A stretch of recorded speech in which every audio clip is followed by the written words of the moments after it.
벌써 10년 전에 화제가 됐던 일인데 기억하시는 분 계실지 모르겠습니다. 한 벌의 드레스를 놓고 이것이 무슨 색깔이냐 의견이 대립이 분분했습니다.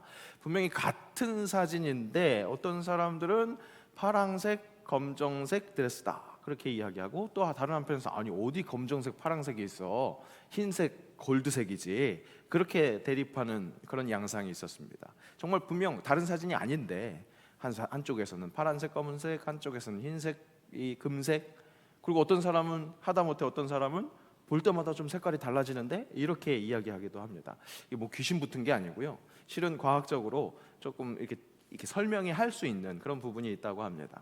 너무 의견이 분분하니까 한 온라인 커뮤니티에서는 투표를 했는데 실제 흰색, 금색으로 본 사람들이 73% 다수였고요.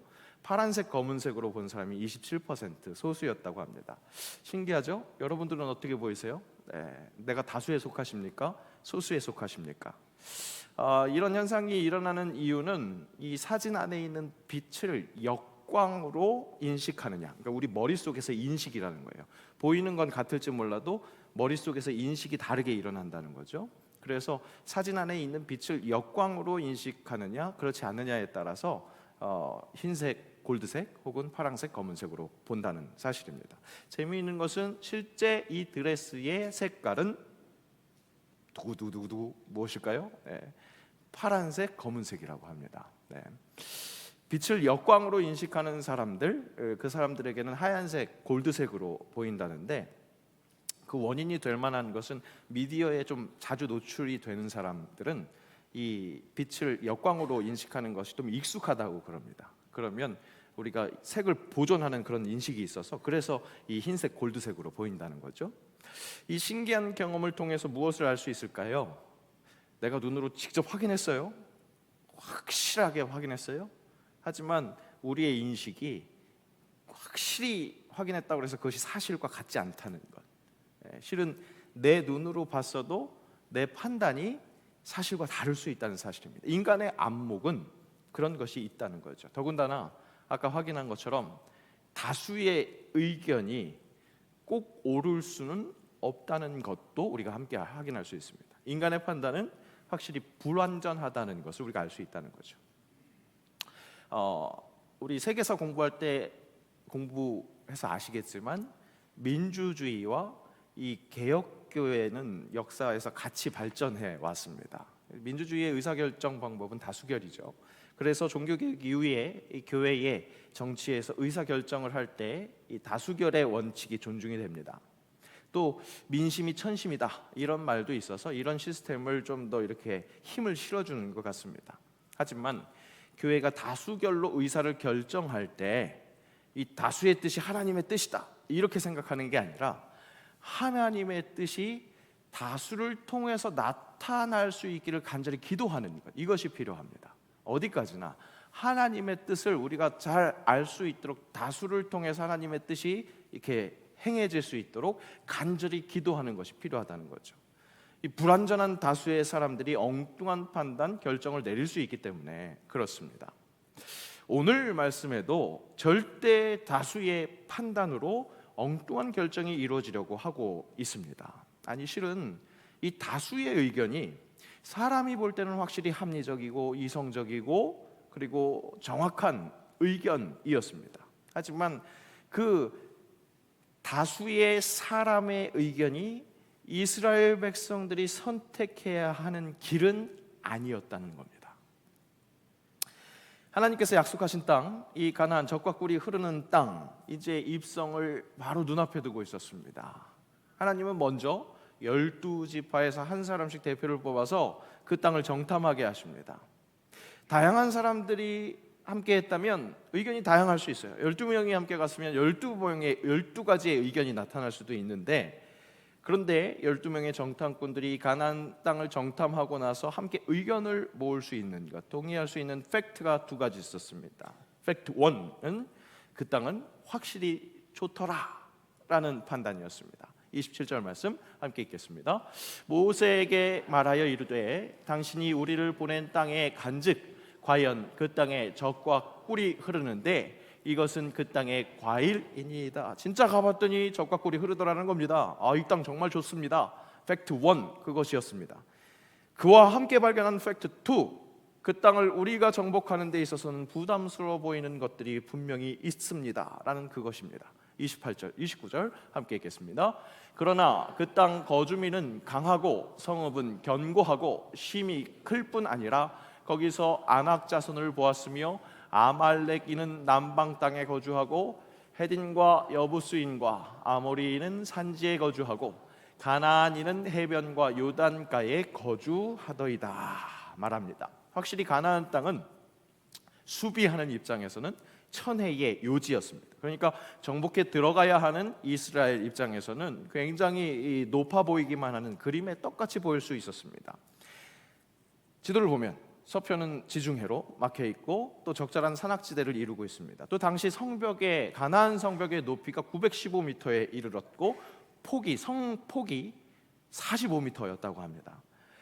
평지 남쪽에서 또 북쪽 산악지대에 이르기까지, 동쪽 요단에서 서쪽 이 바닷가에 이르기까지 고루 퍼져 있는 여러 민족들, 그 거류민들의 몸집이 큰 거인들이었다는 거죠. 자, 이런 정보를 가져온 정탐꾼들이 이 정보를 토대로 어떤 판단을 하느냐? 판단하는 결과는 우리의 힘으로 이 땅을 취할 수 없다라는 판단이었습니다. 아까 확인했던 27절에서 29절 말씀을 다시 한번 확인해 보면 27절의 말씀은 확실히 그 땅 좋다, 젖과 꿀이 흐르는 땅 맞다 그렇게 보고하고, 이어지는 28절이 그러나로 시작합니다. 무엇입니까? 그러나 이후에 붙는 이야기가 진짜 하고 싶은 얘기죠. 그러니까 정말 그 땅을 지키고 있는 그 거민들이 우리에게 너무나 커 보인다라고 하는 그 이야기를 하고 싶으니까 확실히 땅이 좋다는 얘기는 27절 한 절로 끝나버리는데 28절, 29절 두 절에 할애해서 그 땅을 우리가 정복하기는 어렵다라는 이야기를 하고 있습니다. 결국 정탐꾼들은 우리 이스라엘 백성들이 출애굽해서 광야 생활 그렇게 힘들게 이겨내고 여기까지 왔는데 결국 우리가 가야 할 그 땅을 정탐해 보니 우리는 망했다라는 판단을 내린 겁니다.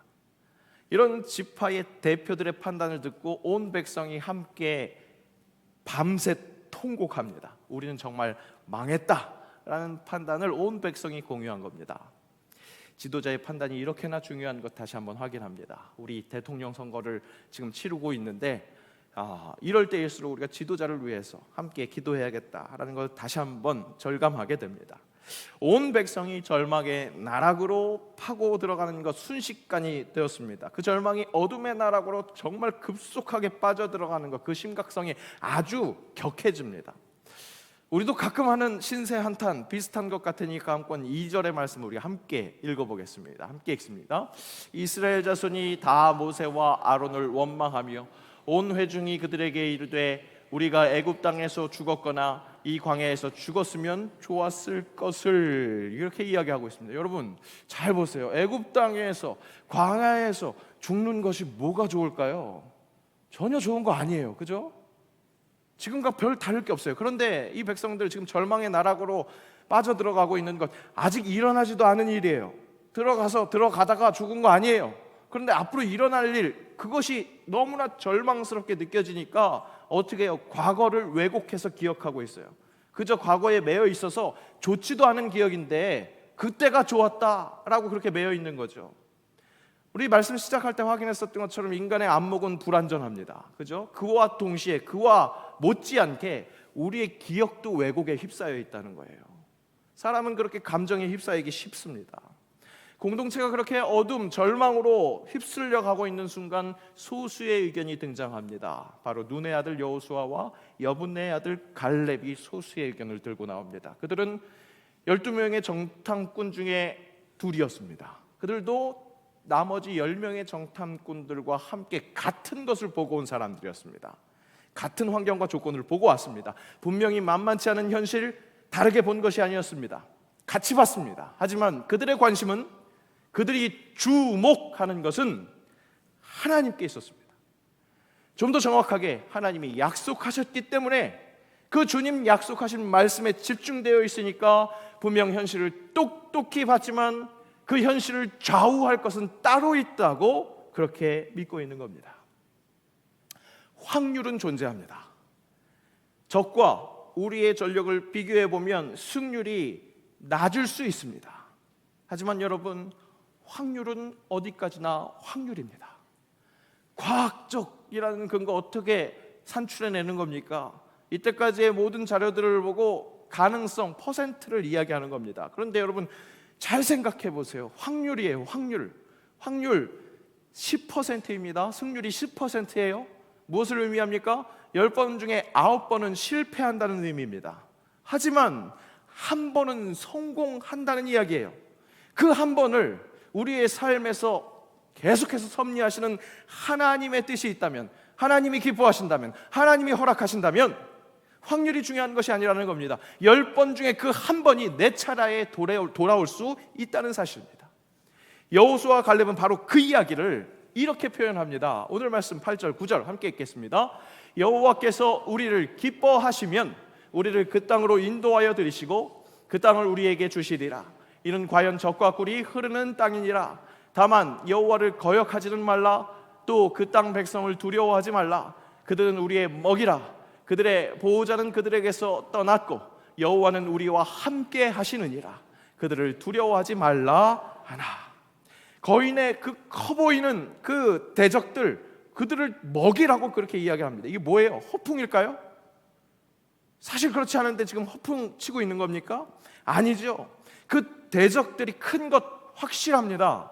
사실입니다. 하지만 광대하신 여호와가 함께, 우리와 함께 하시는 여호와가 광대하시기에 그 광대하신 여호와를 비교해서 볼 때 그들은 우리의 먹이가 될 만큼 작은 것일 뿐인 겁니다. 이 소수 여호수아 갈렙의 가정이 있었습니다. 가정 어떻게 시작합니까? 여호와께서 우리를 기뻐하시면 이런 가정으로 시작했습니다. 이 가정이 가정에서 멈추지 않고 확정이 되는 방법은 무엇입니까? 바로 그분의 말씀, 약속을 믿는 겁니다. 주님 약속하신 말씀 무엇이었습니까? 이 백성의 시작, 아브라함 때부터 이삭, 야곱, 요셉, 모세에 이르기까지, 그리고 오늘 이 여호수아 갈렙이 다시 한번 기억하는 그 말씀, 줄기차게 약속하신 그 하나님의 약속, 임마누엘, 내가 너와 함께 하리라. 여호수아와 갈렙, 이 소수의 판단의 근거는 어디까지나 이 하나님의 약속에 있었습니다. 그 약속을 믿으면 그가 우리를 기뻐하심으로 우리가 10분의 1의 주인공이 될 수 있다는 겁니다. 광야 같은 세상을 살아가는 사랑하는 성도 여러분, 광야에서 나를 위협하는 것이 얼마나 많습니까? 하나님을 믿는 믿음을 흔들릴 만한 그런 요소들을 얼마나 자주 만나고 있습니까? 그런 것을 만날 때마다 피하고 싶죠. 그래서 예배당으로 와서 피신해서 그냥 기도만 하면 나는 못 보는 사이에 하나님이 신령한 장풍으로 다 쏴버려갖고 그냥 다 원수들 날려 보내주셨으면 하는 마음이 있습니다. 그러면서 드는 생각은 무엇이에요? 나 하나님 온전히 순전하게 잘 믿고 싶은데 왜 믿음이 흔들리도록 이런 장애물들을, 큰 것들을 이렇게 내 앞에 두시나? 믿음을 지키기 어렵게 왜 이렇게 하실까? 그렇게 싶을 때가 있죠. 오늘 말씀에서 정탐을 하게 하신 것도 사실 이해가 되지 않습니다. 정탐꾼 이야기가 시작되는 민수기 13장 그 시작 부분을 보면 정탐을 보낸 것이 사람들의 마음이 아니었어요. 하나님이 명령하신 것이에요. 13장 1절 보니까 1절 2절 보니까 정말 하나님이 지파마당 한 명씩 지휘관을 보내서 정탐을 하라, 그렇게 명령하신 것이었어요.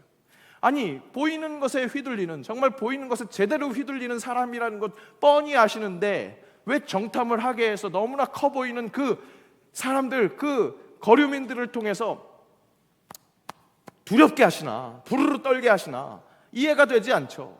사기 떨어지지 않으려면 그냥 모르고 들어가는 것이 나을 것 같은데 왜 굳이 정탐하게 하셨을까? 여러분, 왜 하나님은 이스라엘에게 정탐하게 하셨을까요? 현실을 똑바로 보라는 겁니다. 현실에서 도피하지 말고 확실히 만만치 않은 그 현실을 제대로 바라보라는 겁니다. 그리고 그 현실에 눌리지 말고 갇히지 말고 하나님을 보라는 겁니다. 그 문제보다 확실히 크신 하나님을 보라는 겁니다. 역전의 하나님을 보라, 그 구원을 보라는 겁니다.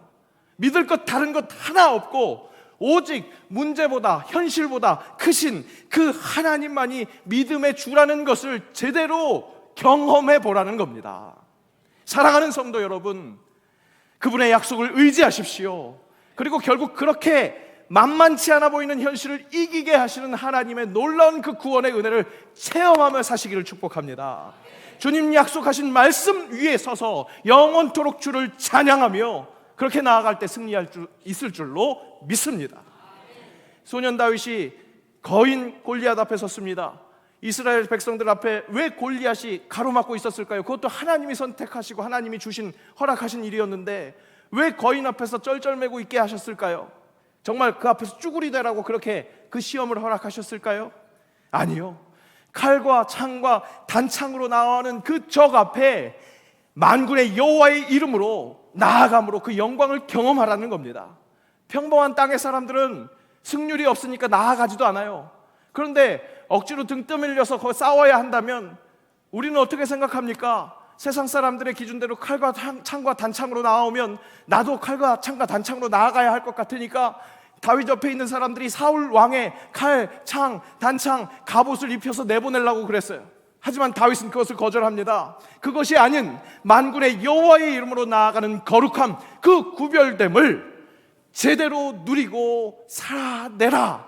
하나님은 그것을 원하셔서 주의 백성이라면 그렇게 예수의 여호와의 이름으로 나아갈 수 있고 나아가야 한다는 것을 가르쳐 주시기 위해서 오늘 그렇게 크게 보이는 문제와 그 현실을 우리 앞에 내어놓고 계시는 겁니다. 그렇습니다. 여호와 하나님, 그분이 우리를 너무나 사랑하셔서 허락하신 예수 그리스도의 이름을 신뢰하십시오. 그 광야같이 험하고 거친 세상에서 그 환경에 짓눌리지 않는 믿음의 하나님의 말씀, 약속 위에 서는 믿음으로 그렇게 든든하게 나아가는 주의 백성들 되시기를 축복합니다. 지난주 3인 3색 그 말씀 특별 예배를 통해서도 그 말씀의 은혜를 허락받았습니다. 주옥 같은 진리가 무엇이었습니까? 우리의 믿음의 근거가 결코 내 의지가 아니라는 겁니다. 풀은 마르고 꽃은 시듭니다. 마찬가지로 내 의지도 마찬가지입니다. 믿음 안에서 열정이 불타오를 때가 있어요. 그렇지 않고 푹 죽어 들어갈 때가 있어요. 정말로 엎어졌다가 젖혀졌다가 난리 부르스입니다.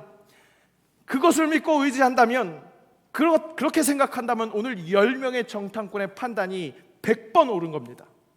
하지만 우리 믿음의 기초는 뭐예요? 주님 약속하신 말씀 위에서 영원토록 주를 찬송하리라. 소리 높여 주께 영광 돌리며 약속 믿고 굳게 서리라. 저 혼자 하게 놔둘 거예요?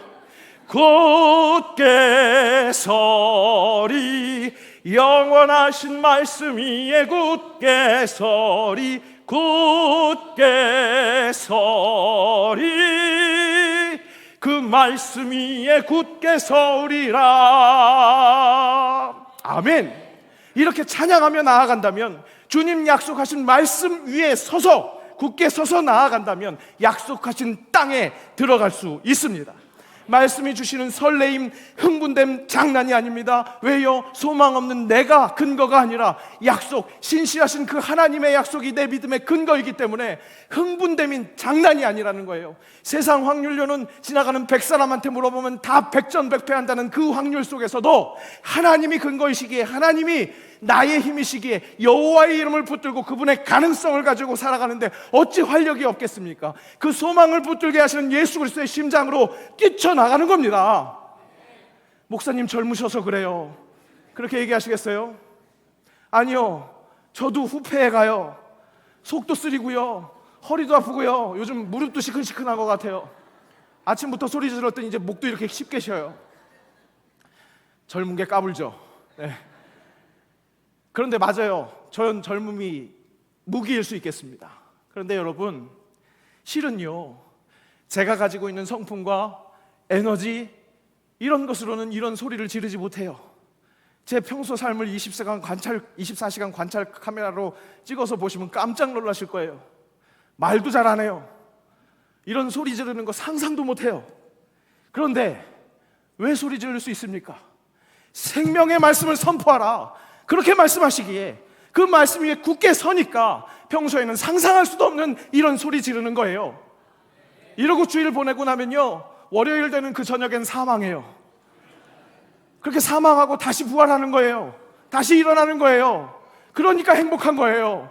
나는 상상할 수 없는 에너지를 예수 그리스도의 심장으로 함께 공유함으로, 그래서 나는 절대 이길 수 없는 그 거인들을 먹이라고 그렇게 선포하면서 만군의 여호와의 이름으로 나아가니까 그것이 행복한 삶이라는 거예요. 여러분, 그 삶 같이 살아야 되지 않겠습니까? 저만 좋으면 어떡해요? 오늘도 예배 드리는데 찬양하는데 제가 딱 눈물이 났어요. 여러분들이 예배를 모습을 보면서 그러는 거예요. 한편으로는 그렇게 은혜 받는 사람이 있는데 한편으로는 똑같은 예배를 드리는데 은혜 받지 못하는 사람이 있으니까 모르겠어요. 하긴 은혜를 받는지도 모르겠죠. 제가 그냥 내 눈에 그렇게 보일 수도 있어요. 그런데 그 마음의 안타까움으로, 여러분, 우리가 같은 은혜, 같은 구원의 그 기쁨으로 살아내야 되지 않겠습니까? 예수 그리스도의 심장으로 결코 문제보다 현실보다 크신 하나님을 누리며 살아가는 것, 믿음대로 될지어다. 여러분, 진짜 오늘 말씀에서 믿음대로 되는 걸 볼 수 있어요. 12명의 정탐꾼 중에 10대 2의 결론이 나요. 민수기의 마지막 부분에 이런 말씀이 있어요. 함께 읽겠습니다. 모세와 제사장 아론이 시내 광야에서 계수한 이스라엘 자손은 한 사람도 들지 못하였으니 이는 여호와께서 그들에게 대하여 말씀하시기를 그들이 반드시 광야에서 죽으리라 하셨습니다. 이러므로 여분의 아들 갈렙과 눈의 아들 여호수아 외에는 한 사람도 남지 아니하였더라. 하나님이 저주의 하나님이라서 그래서 이스라엘 백성들이 가나안 땅 못 가고 이 여호수아와 갈렙만 갔을까요? 믿음대로 된 거예요. 믿음대로 영원히 함께 하시겠다 말씀하신 그 믿음으로 나아가니까 약속의 땅으로 들어갈 수 있었다는 겁니다. 사랑하는 여러분, 세상에서 현실을 직시하세요. 도망가지 마세요. 제대로 보세요. 진짜 거인이에요. 나로서는 상대할 수 없어요. 백전백패할 수밖에 없어요. 하지만 광대하신 하나님께서 내가 너와 함께하리라 말씀하셨다는 겁니다. 그 영원하신 말씀 위에 굳게 설 때 정말 하나님과 동행하는 삶, 살리신다고 약속하시고 가장 좋은 길로, 가장 완전한 길로 이끄시는 그 하나님의 세밀한 인도하심을 느낄 수 있다는 사실이에요. 여러분, 마지막으로 읽는 시편 말씀이 여러분들의 일주일의 삶에 입술에서 떠나지 않는 찬양이 될 수 있기를 원합니다. 함께 시편 말씀을 함께 묵상하면서 말씀 마치겠습니다. 함께 읽겠습니다. 내 영혼아, 내가 어찌하여 낙심하며 어찌하여 내 속에서 불안해하는가? 너는 하나님께 소망을 두라. 나는 그가 나타나 도우심으로 말미암아 내 하나님을 여전히 찬송하리로다. 아멘. 기도하겠습니다. 거인들이 즐비한 세상 속에서 한없이 작아질 수밖에 없는 나이지만 주님 약속하신 말씀이 나를 살리신다 하셨고 가장 좋은 길로, 가장 완전한 길로 인도하심을 믿습니다. 그 믿음 가지고 담대히 살아내기를 원합니다. 그리스도의 심장 가지고 담대히 삶의 자리로, 그 전장으로 나아가게 하옵소서. 그래서 확실히 문제보다 크신 하나님을 만끽하며 살면서 그 복음을 증언하게 하옵소서. 예수님의 이름으로 기도합니다. 아멘.